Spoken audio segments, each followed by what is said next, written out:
Så er jeg kommet til New York, eller rettere sagt til New York. Jeg går her i ankomstterminalen.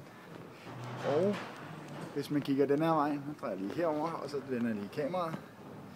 Så kan jeg det. Kan jeg ikke, så skal jeg gøre sådan her.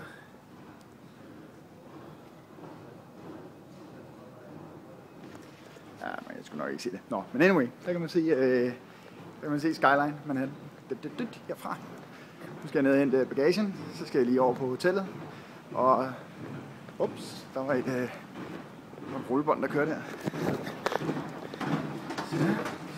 Og så,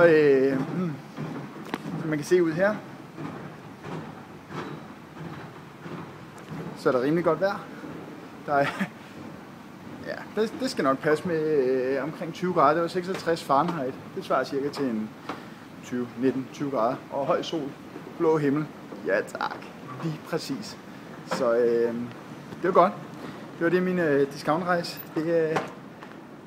Det kunne diske op med. Sådan skal det være. Nå, jeg må hellere tage at komme videre. Hej hej.